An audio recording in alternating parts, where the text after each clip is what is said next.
저는 오늘 본문의 말씀에서 인상을 받은 한두 구절이 있습니다. 22절과 23절 말씀인데요. 제가 한번 읽어볼게요. 또 제자들에게 이르시되 그러므로 내가 너희에게 이르노니 너희 목숨을 위하여 무엇을 먹을까 몸을 위하여 무엇을 입을까 염려하지 말라. 목숨이 음식보다 중하고 몸이 의복보다 중하니라. 그래서 우리들은 이 말씀을 묵상하면서 곧잘 이렇게 적용을 시도합니다. 그래, 먹고 마시는 것, 이것 있다가 없어지는 것들이고 또 없다가도 있는 것이죠. 이런 것들에 우리가 염려하지 말아야지.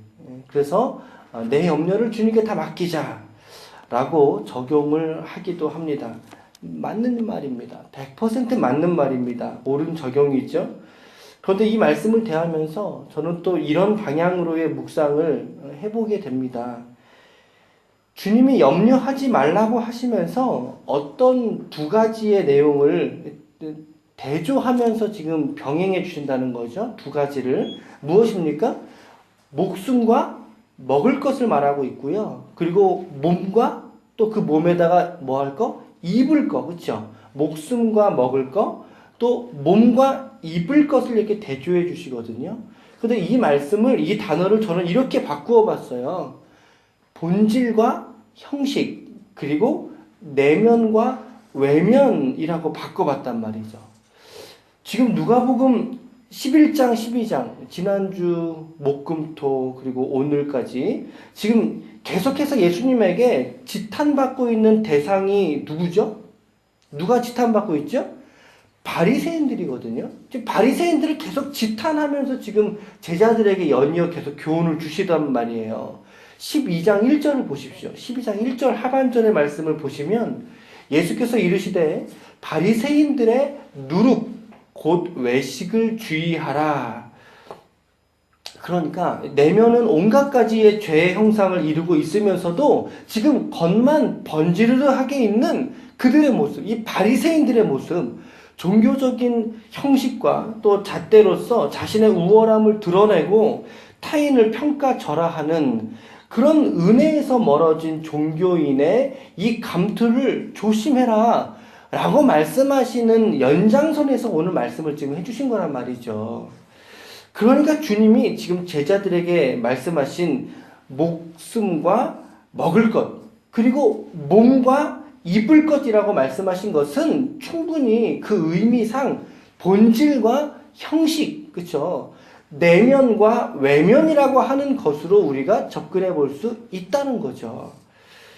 그래서 주님이 24절에서 31절까지 지금 까마귀를 예를 드셨고 또 공중의 새와 들의 백합화까지도 예를 드시면서 이것들이 이것들의 모든 입을 것, 그리고 모든 먹을 것들이 전부 다 하나님의 섭리 안에 들어있으니까 너희들은 이 보이는 것, 이 있다가 없을 것으로 말미암아 염려하지 말아라.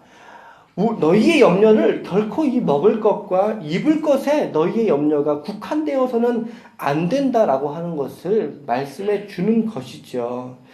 더 나아가서 31절 말씀에 보니까 지금 다만이라고 말하고 있어요. 다만 너희는 그의 나라를 구해라. 그리하면 이런 것들을 너희에게 더하시리라. 염려하지 말라라고 말씀하시면서 지금 제가 주목한 단어는 다만이라고 하는 단어예요. 염려하지 말아라. 다만. 이 말은요, 오히려 한 가지 정말 너희가 염려해야 될 것이 있어. 그런 의미 아니겠어요? 너희들이 정작 염려해야 될 것은 그것이 아니라 이것이야. 라고 말씀해 주시는 것 아닐까요? 한 가지의 너희의 구할 것이 사실은 있어. 이 말을 뒤집어 생각해 보면 성도는 그의 입을 것, 그의 먹을 것이 그의 염려가 되는 것이 아니라 오히려 그의 나라, 무엇입니까? 하나님의 나라가 이 땅 가운데 그 성도의 삶의 현장 속에 그 하나님의 나라가 임하는 것에 있어서 하나님의 성도는 오히려 그것을 더 마음의 중심에 놓고 기도하고 오히려 그것을 더 염려할 줄 알아야 한다는 것이죠. 이것이 우리의 염려와 우리의 신앙의 방향이 되어야 할 줄을 믿으시길 바랍니다. 한글 번역에서는 이걸 지금 염려라고 번역을 했어요. 그래서 우리가 좀 다소 좀 부정적인 의미로 우리가 비춰질 수는 있거든요. 그런데 영어 성경에서도 do not worry라고 번역을 했어요. 근데 헬라어 성경에서 쓰여진 이 염려라고 하는 단어 속에는요, 단순히 걱정하다, 염려하다라는 의미와 함께 유념하다, 주의하다라는 단어가 있어요. 염려하다, 유념하다, 주의하다라고 하는 단어가 그 의미 속에 포함이 되어져 있다는 거죠. 그러니까 이런 의미로서 이 단어의 의미를 확장해 보면 뭐예요? 우리가 이 땅을 살아가면서 유념하고, 그렇죠? 우리가 신앙생활 하면서 오히려 더 마음을 쏟아서 주의해야 할 것은 바로 있다가 없어질 것들, 입는 거, 먹는 거, 자는 거, 일체의 사는 행위들이 아니라 그것보다 더 유념하고 염려하고 붙들어야 될 것에 우선 가치가 있다는 거죠. 그것이 무엇이라는 것입니까? 목숨에 있다는 거예요. 먹는 것에 관심 두지 말고 오히려 너희의 목숨에 관심을 두라는 거죠. 그래서 목숨이 음식보다 중하지 아니하냐라고 물어보신 것 같아요. 우리가 유념해 두어야 될 가치는 바로 내 영혼의 생명에 관하여죠. 내 영혼의 생명에 관하여 우리가 더 염려하고 더 붙들어야 하고 기도해야 한다는 것입니다.